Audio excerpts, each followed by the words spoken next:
हज़रत मौलाना सईद क़ादरी साहब, जनाब खालिद मुबशर अल ज़फ़र साहब, मुफ्ती मोहम्मद ज़ुबैर क़ासमी साहब जमीयत उलमा हिंद, मौलाना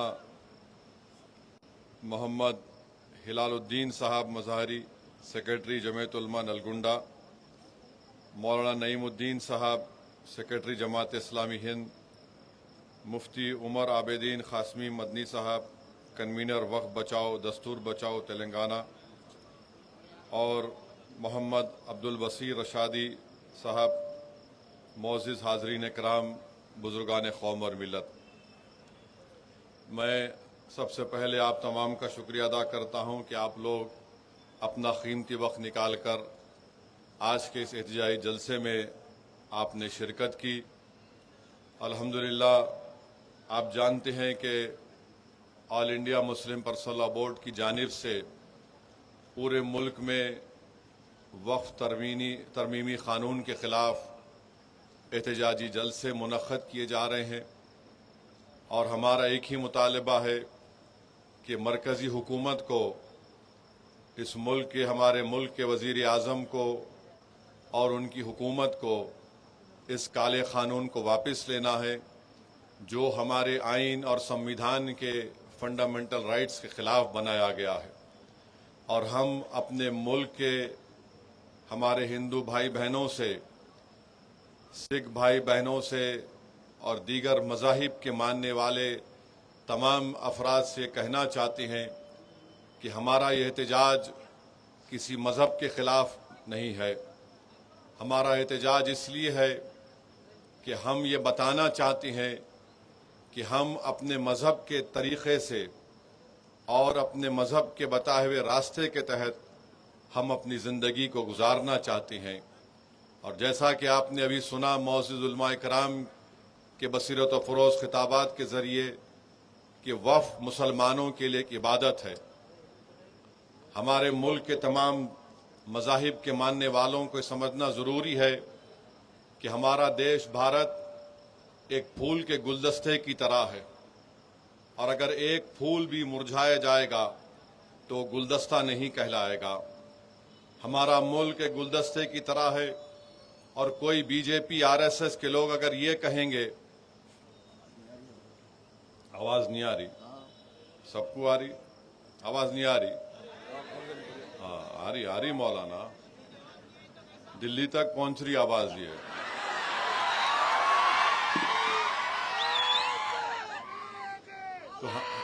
तो सुनो, बीजेपी आरएसएस ये कहना चाहती है कि गुलाब का फूल है तो आरएसएस और मोदी बोल रहे नहीं, गुलाब की खुशबू नहीं निकालना, तुम चमेली की खुशबू निकालना। चमेली का फूल है तो आरएसएस बोल रही कि नहीं, तुम चमेली नहीं, तुम गुलाब की तरह बन जाओ। ये तो नहीं हो सकता है ना। ये मुल्क एक गुलदस्ता है, यहां पर जितने फूल हैं अगर वो अच्छे रहेंगे तो मुल्क विकसित भारत बनेगा। अगर आप उस गुलदस्ते से एक फूल को निकाल देंगे या उस फूल को सूखने देंगे तो वो गुलदस्ता नहीं रहेगा। भारत एक चमन है और हमेशा रहेगा इंशाअल्लाह ताला। हम तो चाहते हैं कि चमन हमेशा आबाद रहे, क्योंकि इस चमन में हमारे बुजुर्गों ने अपना खून पसीना इस चमन को खुशगवार बनाने के लिए इसमें अपना सब कुछ कुर्बान किया। ये कानून जो बनाया गया है वक्फ तरमीमी कानून, हम हमारे हिंदू भाइयों को, सिख भाइयों को, बौद्ध भाइयों को बताना चाह रहे हैं, आपके धर्म के बोर्डों में आप ही के मजहब का आदमी मेंबर बन सकता है। तेलंगाना के एंडोमेंट बोर्ड में सिर्फ हिंदू धर्म के लोग ही मेंबर बन सकते हैं। सिख गुरुद्वारा प्रबंधक कमेटी में सिर्फ सिख ही लोग मेंबर बन सकते हैं। भारत के मुसलमान ये कहना चाह रहे हैं कि जब आपके धर्म के बोर्ड में आपके मजहब के मानने वाले ही मेंबर बन सकते हैं तो मुसलमानों के धर्म के बोर्ड में आप कैसे दो गैर मुस्लिम को मेंबर बनाना चाहेंगे। हम यही कह रहे हैं कि आपके धर्म के बोर्ड में लिमिटेशन का कानून लागू नहीं होता है। लिमिटेशन के कानून का मतलब यह है कि अगर नलगुंडे में किसी एंडोमेंट की या मंदिर की या मूर्ति की जायदाद पर अगर कोई कब्जा करके 25 साल से भी बैठा है तब भी वो मालिक नहीं बनता।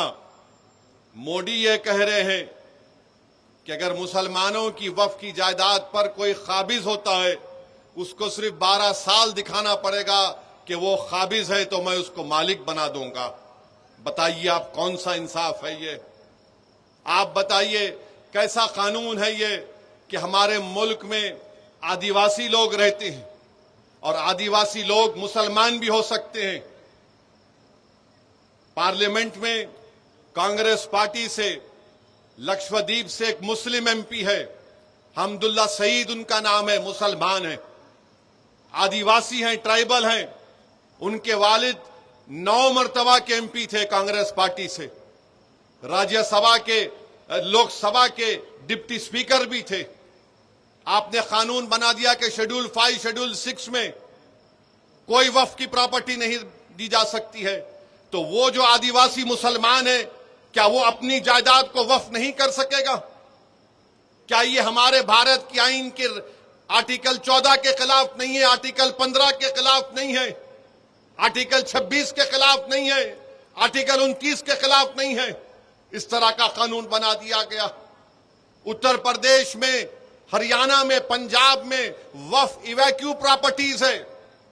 जो लोग इस वतन को छोड़कर चले गए थे उन्होंने कहा कि मैं वतन को छोड़ रहा हूं मगर मैं ये जायदाद अल्लाह को उसका मालिक बनाता हूं। तो मोदी ने क्या कर दिया? कहा कि वो सेक्शन को उड़ा दिया आपने, लिमिटेशन के सेक्शन को उड़ा दिया, वक्फ इवैक्यू प्रॉपर्टीज के सेक्शन को उड़ा दिया। अगर नलगुंडे में कोई वक्फ इवैक्यू प्रॉपर्टी है तो वक्फ की प्रॉपर्टी नहीं रहेगी, कलेक्टर उसका, गवर्नमेंट उसकी मालिक बन जाएगी। आप कहां से वक्फ को बचा रहे हैं बताओ? फिर कानून यह बना दिया गया कि 6 महीने के अंदर वक्फ के पोर्टल के ऊपर आपको मौजूदा वक्फ को रजिस्टर करना पड़ेगा और अगर 6 महीने में नहीं करे तो वो वक्फ नहीं रहेगा, कोर्ट को जाओ। और अगर रजिस्टर करने गए तो कोई भी एक जोकर जाकर बोलेगा नहीं ये वक्फ की प्रॉपर्टी नहीं है, तो कलेक्टर साहब खाली इंक्वायरी लिखना उसके ऊपर, इंक्वायरी जैसा लिखे, जब तक इंक्वायरी मुकम्मल नहीं होती वक्फ की प्रॉपर्टी नहीं रहेगी। कलेक्टर साहब इंक्वायरी लिख देंगे और जो भी चीफ मिनिस्टर होगा उनको जाके बोलेंगे आका आपका काम कर दिया, हम अपनी वक्फ की जायदाद से महरूम हो गए। आप कह रहे हैं कि नहीं कागज की जरूरत नहीं है, तो फिर सेक्शन 3 क्या है बताओ हमको? आप कह रहे हैं कि कागज नहीं है तो किसने इसको वक्फ किया था ये लिख दो। अरे 900 साल 400 साल पहले की मसाजिद हैं, दरगाहें हैं, कैसे मालूम होगा बताओ? तो आपका मंच और मकसद एक ही है कि वक्फ की जायदादों को छीन लिया जाए। सेक्शन 3C क्या है बताइए आप? सेक्शन 3D क्या है कि अगर कोई मस्जिद, दरगाह, खानखा, आशुर खाना आसारे खदीमा के तहत एंशिएंट और प्रोटेक्टेड होगा तो वक्फ नहीं होगी, उसका मालिक हुकूमत हिंद ASI होगा। तो क्या वक्फ की जायदाद को छीन नहीं रहे आप? आखिर क्यों इस तरह का कानून आप बनाए और बोलते कि नहीं नहीं पूरे मुसलमान इसकी तायीद कर रहे हैं? अरे जो अबू जहल, अबू लहब का जानशीन है वही मोदी के इस काले कानून की तायीद कर रहा है। जो मोहम्मद मुस्तफा सल्लल्लाहु अलैहि वसल्लम का गुलाम है वो आज भी कहेगा, कल भी कहेगा, सुबह कयामत का कहेगा ये कानून काला है। जिस चीज का मालिक अल्लाह है तुम उसको हमसे छीनना चाहते हो, हम इसको मुस्तरद करते हैं। तो मेरे अजीज दोस्तों और बुजुर्गों, ये कानून का मोटा मोटा मैं आपको समझा रहा हूं। बोलते हैं कि जो ट्रस्ट रहेगा वो वक्फ नहीं होगा, जो बाद में बनाएगा वो वक्फ नहीं होगा। और नरेंद्र मोदी की हुकूमत ने झूठ बोला इस मुल्क के देशवासियों से, कहा कि सेक्शन 2C हम लाए हैं। क्यों लाए हैं? कि हमारे खोजा भाइयों ने मुझसे आकर कहा, अरे मेरे भाई खोजा भाइयों ने, मैं कमेटी का मेंबर था, हमारे खोजा भाइयों ने इस मुल्क के सबसे बड़े वकील को लंदन से लाया, जनाब हरीश साल्वे, किंग्स काउंसिल को, लाकर उन्हें कहा कि इस कानून में हमारे बोरी भाइयों को मत रखो, बोरी भाइयों को हमको निकालो इस कानून से, क्योंकि हमारे पास दाइल मुतलक का कॉन्सेप्ट है। आपने उनके कंधे पे रख के तोप चला दी। मोदी ने 2C क्यों लाया? क्योंकि इस मुल्क का सबसे दौलतमंद आदमी ने बंबई में खोजा बरादरी के यतीम खाने को खरीद कर, गैर कानूनी तौर पर खरीद कर, जो वक्फ की जायदाद थी 20 या 22 करोड़ में, वहां पर उन्होंने अपना आलीशान महल बना लिया। तो आज मोदी बोलते हैं कि बीजेपी वाले हमने खोजाओं को मेंबर बनाया। तुमने 2C इसलिए बनाया ताकि वो शख्स जो एक यतीम खाने पर अपना महल तामीर किया उसको फायदा हो जाए। ये इसकी हकीकत है इस कानून की। यह कानून वक्फ की जायदादों को बचाने के लिए नहीं बनाया गया है। यह कानून वक्फ की जायदादों को लूटने के लिए बनाया गया है। पूरे रूल मेकिंग पावर्स, इस कानून के रूल मेकिंग पावर्स हुकूमत हिंद बनाएगी। तो क्या करेगी रियासती हुकूमत? अचार डाल के बैठेगी? कानून बनाने का काम तो रियासती हुकूमत का, उसके रूल्स बनाने का काम आप पूरे वो भी अख्तियारात छीन लिए जो फेडरलिज्म के खिलाफ है। मोदी बोलते हैं कि मैं मुस्लिम बहनों का, बेटियों का भाई हूं। कहां के भाई हैं आप? वक्फ का औलाद है। अगर कोई नलगुंडे में यह डिसाइड करता है, फैसला करता है कि मैं अब जिंदगी के आखिरी मरहले में आ गया हूं, मैं अपनी पूरी जायदाद को वक्फ का औलाद करता हूं, इसका मालिक अल्लाह होगा और इस जायदाद से जो फायदा होगा मेरी औलाद को उससे फायदा होगा, तो मोदी फजीलतुल शेख है, हजरत मौलाना है। माने पूरे दुनिया के उलेमा एक तरफ, मोदी का इल्म एक तरफ। यकीनन हजरत इबलीस खुश हो रहे होंगे तुमको देखकर। क्या कह रहे हैं कि नहीं आप वक्फ का औलाद कर सकते हैं मगर बच्चों का हक नहीं मारना। अरे तुम होते कौन हो? मेरी जायदाद है, मेरी जायदाद है, मैं अल्लाह को उसका मालिक बना रहा हूं। तो कहां बेटी, कहां भाई, कहां बाप, कहां मां? मैं इन सब के ऊपर अपने रब को मानने वाला हूं। मैंने कहा कि रब को मालिक बनाता हूं। तो मोदी बोल रहे नहीं, बेटी का हिस्सा नहीं मारना।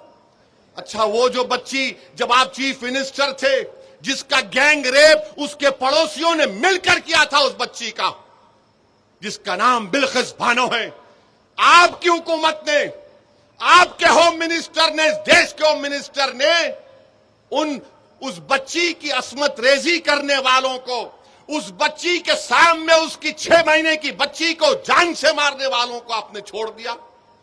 सुप्रीम कोर्ट ने उस पर रोक लगाई। क्या मोदी और बीजेपी के लोग बिल्किस बानो की आंख में आंख डाल के बात कर सकते हैं? नहीं कर सकते आप। अरे ये हमारी जायदाद है।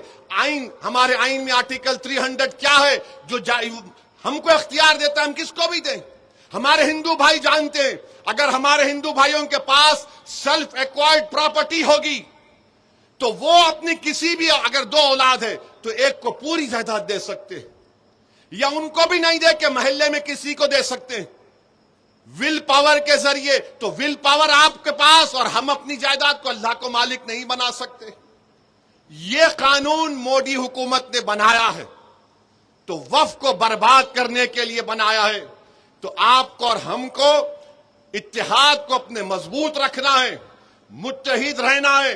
All India Muslim personal law board जो भी प्रोग्राम देगा हम उस पर अमल करें और इंशाअल्लाह ताला हमारा एहतजाज जारी रहेगा। कानून को वापस लेना पड़ेगा। हम एहतजाज को खत्म नहीं करने वाले हैं इंशाअल्लाह ताला। हम अपने वजूद को मिटने नहीं देंगे। बताइए आप, क्या बाकी रहेगा अगर मस्जिदें चली जाएगी, दरगाहें चली जाएंगी, खानकाहें वीरान हो जाएंगे तो क्या बचेगा? आप कलेक्टर को इतना अख्तियार दे रहे हैं। वक्फ बोर्ड तो इस कानून के तहत एक पोस्ट ऑफिस बन चुका है। अगर आज आप कोई प्रॉपर्टी देना चाह रहे तो कलेक्टर फैसला करेगा कि आप मालिक है या नहीं। बताइए फिर क्या रहेगा? इसीलिए मेरे अजीज दोस्तों और बुजुर्गों, ये काला कानून है, इसके खिलाफ एहतजाज करना है। और फिर आप जानते हैं कि बीजेपी की सरकार उत्तराखंड में यूनिफॉर्म सिविल कोड का एक बिल लाए हैं, कानून बना दिए वहां पे। अच्छा, ये कैसा कानून है? आप कानून उत्तराखंड में क्या लेकर आए? उसमें आपने एक एक्सेप्शन दे दिया। क्या एक्सेप्शन दिया आपने? कि हिंदू अनडिवाइडेड फैमिली पर यह कानून लागू नहीं होगा, आदिवासियों पर यह कानून लागू नहीं होगा। क्यों नहीं होगा भाई? कैसे नहीं होगा बताओ? हिंदू अनडिवाइडेड फैमिली पे कानून लागू नहीं होगा? अरे क्या कोई हिंदू अपनी शादी मुसलमानों के तरीके से कर सकता है? नहीं कर सकता। क्या एक मुसलमान हमारे को हिंदू भाई बहनों के तरीके से शादी कर सकता है? नहीं कर सकता है। आपका कानून के तहत आप अपनी जिंदगी और अपनी शादी और अपनी मौत के तरीकों को अपनाएंगे, अपनी जायदाद के बंटवारे को तरीका अपनाएंगे। मैं अपने तरीके से मुसलमान हूं, मगर मोदी बोलते नहीं। फिर आप एक्सेप्शन देते हैं उसमें कि हिंदू अनडिवाइडेड फैमिली पर उत्तराखंड में आप बताइए, अगर मैं तलाक देना चाह रहा हूं तो मैं अपने तरीके से दूंगा। मोदी बोल रहे नहीं, तलाक इस तरीके से देना जैसा मैं बता रहा हूं। अरे भाई ये तो बताओ भाभी कहां है फिर? मैं उनको नहीं बोल रहा हूं, मैं बोल रहा हूं आपको। मैं आज तकरीर के आखिर में बोलूंगा भाभी का मतलब क्या, अभी नहीं। मौलाना बैठे हुए हैं। उत्तराखंड का यूसीसी दफा 25 की खिलाफ वर्जी करता है। क्या हमारी शादी हमारे मजहब से अलग है क्या बताओ आप? अच्छा, कोई मजहब के मुताबिक नहीं करना चाह रहा, जाओ, स्पेशल मैरिज एक्ट है। स्पेशल मैरिज एक्ट है। जायदाद आप इस्लामी तरीके से नहीं देना चाह रहे, इंडियन सक्सेशन एक्ट है, जाओ। एडॉप्शन करना चाह रहे, आप जाओ, एडॉप्शन एक्ट है, ये सेकुलर एक्ट है, उसको इस्तेमाल करो ना। यूसीसी तो इस मुल्क में 3 कानून है, मगर नहीं, आप उसको चेंज करना चाहते हैं। तो उत्तराखंड का यूसीसी आर्टिकल 25 के खुली खिलाफवर्जी करता है। अच्छा, आर्टिकल 25 क्या बोलता है? हर एक को जमीर की आजादी है। जमीर की आजादी। कोई बोलेगा कि नहीं, मैं शादी नहीं करके, हम बालिग हैं, हम औरत और मर्द हैं, हमारा जमीर हमको कहता है हम शादी नहीं करेंगे, कानून इजाजत देता है। मेरा जमीर यह बोलता है कि तुम किसी गैर महरम को हाथ भी नहीं लगा सकते जब तक तुम निकाह नहीं करते। ये हमारा जमीर है। तब जमीर का एक हो सकता है किसी का? बताइए आप। नहीं हो सकता है। तो ये उन्होंने ये कर दिया। आर्टिकल 14 का वायलेशन है कि सिर्फ अनडिवाइडेड हिंदू फैमिली पर और आदिवासियों पर लागू नहीं होगा। तो मेरे अजीज दोस्तों और बुजुर्गों, इसी उत्तराखंड में 170 मदरसों को सील कर दिया गया। क्यों सील किया गया? कि उनके पास रजिस्ट्रेशन नहीं है। और आपको जानकर तकलीफ होगी कि मदरसों को एस्टैब्लिश करना आइन के दफा 30 के तहत right to establish and administer की बात करता है। फिर उत्तर प्रदेश में 350 मजहबी मुकामात को, जिसमें मदरसे हैं, मस्जिदें हैं, मजार, ईदगाहें, उनकी निशानदेही कर दी गई और सीलिंग कर दिया गया या फिर उसको डेमोलिशन कर दिया जाएगा। मई 10 और 11 को 104 मदरसों को, एक मस्जिद को, ईदगाहों को ये कहकर तोड़ दिया गया कि ये पब्लिक और किसी की जाती जमीन पर श्रावस्ती में बनाई गई है। तो मेरे अजीज दोस्तों और बुजुर्गों, ये हालात हैं। और फिर गुजरात में बीजेपी 1998 से पावर में है, 25 साल से पावर में। अहमदाबाद में, दानी लिमडा में, चंदोला, एक वहां पर एक तालाब है। 30-40 साल से गरीब लोग रहते हैं, मुसलमान और हिंदू मिलकर। आपको जानकर तकलीफ होगी कि 4000 से लेकर 8000 झोपड़ियों और घरों को तोड़ दिया गया। 4000 से 8000 झोपड़ी और घरों को तोड़ दिया गया। और क्या कहा गया कि यहां पर से बांग्लादेशी निकले हैं। अरे भाई, 25 साल से आप हुकूमत कर रहे हैं। आपने 1900-2000 लोगों को वहां से पुलिस ने उठाया, 90% लोगों को आपने छोड़ दिया कि भारत के नागरिक है। मगर आपने 4000, मीडिया के रिपोर्ट्स है, 4000 से लेकर 8000 के दरमियान झोपड़ी और घरों को तोड़ दिया। बताइए कहां जाएंगे ये गरीब? इस देश में गरीबों का क्या होगा? क्या गरीब अगर मुसलमान है, हिंदू है, दलित है, बैकवर्ड क्लास है, आज वो दलित रोड पर है। बांग्लादेशी क्या करना है? अच्छा, अगर बांग्लादेशी है तो फॉरेनर्स ट्राइब्यूनल क्यों है? 25 साल से आप हुकूमत में है। मैं पढ़ पढ़ कर तकलीफ होती है कि उन पर क्या गुजर रही होगी। बहरहाल मेरे अजीज दोस्तों और बुजुर्गों, क्योंकि हमको सदर all India Muslim personal law board को भी सुनना है, मैं आखिर में सिर्फ आपसे यह भी कहूंगा कि आप मुत्तहिद रहिए, यकीनन अपने अपने मसलक पर रहिए, मगर याद रखिए निफाक, और अगर निफाक कोई पैदा करना चाहता है तो उनसे होशियार रहिए। मुझे मालूम हुआ कि नलगुंडे में बाज लोग ये उम्मीद कर रहे थे कि बारिश होगी तो जलसा नहीं होगा। प्यारे, बारिश नहीं हुई है। अब जो आवाम देख ली, अब तुम पे जब बारिश होंगी आवाम की, तो जरा तैयार रहना वो बारिश के लिए भी। मेरे अजीज दोस्तों और बुजुर्गों, अपनी मस्जिदों की हिफाजत करिए, मस्जिदों को आबाद रखो, अपने खानखाहों को आबाद रखो, अपने दरगाहों को बचाओ, इबादत गाहों को बचाइए। और याद रखिए कि गजा में पिछले 2.5-3 महीने से कोई खाना गजा के फलस्तीनियों के पास नहीं है।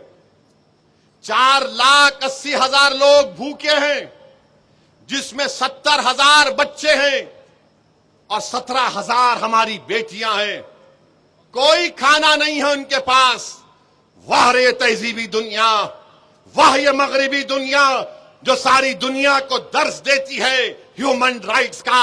अरे तुमने उन गजा के फलस्तीनियों पर जो जुल्म का पहाड़ ढाया है, कभी तारीख तुमको माफ नहीं करेगी। और हमको यकीन है, हमारा ईमान, हमारा विजदान पुकार पुकार कर कह रहा है, अल्लाह रज़्ज़ाक़ है, अल्लाह जब्बार है, अल्लाह सत्तार है, अल्लाह गफ्फार है, अल्लाह लतीफ है। इंशाअल्लाह ताला अल्लाह इन्हीं को गालिब करेगा। इंशाअल्लाह ताला अल्लाह इन्हीं को गालिब करेगा। जो लोग आज मासूम बच्चे रो रो कर मर रहे हैं, जो हमारी बेटियां रातों में रो रो कर तड़प रही हैं खाने के लिए, अल्लाह से हमारी दुआ है कि परवरदिगार आप उन पर आसमानों से रहम फरमा दीजिए। मेरे अजीज दोस्तों और बुजुर्गों, और आखिर में मैंने कहा था कि भाभी के बारे में बोलूंगा। हजरत माफी चाहता हूं, जरा बाजू जा रहा हूं।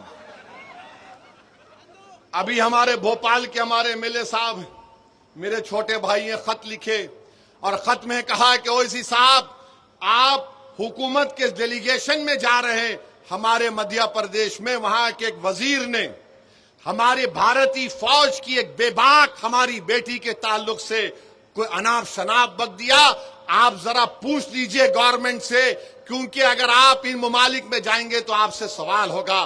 पहले तो मैं कहना चाह रहा हूं कि दुनिया में कोई ऐसा माइका लाल पैदा नहीं हुआ है जिसके सवाल का जवाब अल्लाह उसके रसूल के सदक़े में ओवैसी न दे, तो मैं जवाब दे सकता हूं। दूसरा, ये आपके पार्टी के भी लोग जा रहे ना, हमसे ही पूछ रहे, और कोई बोल रहे नहीं आपके साथ वो बीजेपी का एमपी है, आप उसके साथ क्यों जा रहे? तो क्या पार्लियामेंट में हम नहीं बैठना उनके साथ? आप वोट डाले तो मेरे भाई मेरा हाल ऐसा हो गया कि गरीब की जोरू सबकी भाभी बनी हुई है। अब बोलते ना गरीब की जोरू सबकी भाभी, ऐसा लगता है इनको। बोलो, अरे क्या मैं हूं, दिख गया तुम्हारे को? पूरे है ना इसमें, मगर अल्हम्दुलिल्लाह उनको इसलिए बोलते कि उनको मालूम कि हाँ ये बेबाक तरीके से बोलता है, दिल से मानते हैं मगर जबान से इकरार नहीं करते, अलग बात है। दिल से मानते हैं कि हाँ ये बेबाक तरीके से बोल रहा है। बहरहाल हम हुकूमत से मुतालबा करते कि आपको इस काले कानून को वापिस लेना है और 25 तारीख के दिन आपको क्या है, इंसानी जंजीर, ह्यूमन चेन ऐसा पकड़ के ठहरना, कट, ऐसा टाइट टाइट पकड़ के पूरे ठहर जाना। बुजुर्ग, बड़े, बच्चे, अगर घर में हमारी बेटी भाभी बोली हाँ बोलते उनको भी ला लेना, छोड़ना नहीं दूसरों की तरह, ना ना ना, दूसरे कर दिए मगर आप नहीं करना। ये वफ्द का मामला है, मुत्तहिदा तौर पर अपने इस एहतजाज में शामिल होइए और इसको कामयाब करिए। वाखिर दावाना अल्हम्दुलिल्लाह रब्बिल आलमीन। माशाअल्लाह, जज़ाकल्लाह खैर। आप तमाम सुकून से बैठें। बहुत अहम बहुत ही अहम तरीन खिताब होने को है, जिसका हम सबको शदीद इंतजार है। इस वक्त पूरे हिंदुस्तान में रब्बुल जलाल ने एक ऐसी शख्सियत को मकबूलियत और महबूबियत अता की है जिनको हिंदुस्तानी मुसलमान ही नहीं बल्कि आलमगीर पैमाने पर फकीह मिल्लत हजरत मौलाना खालिद सैफुल्लाह रहमानी से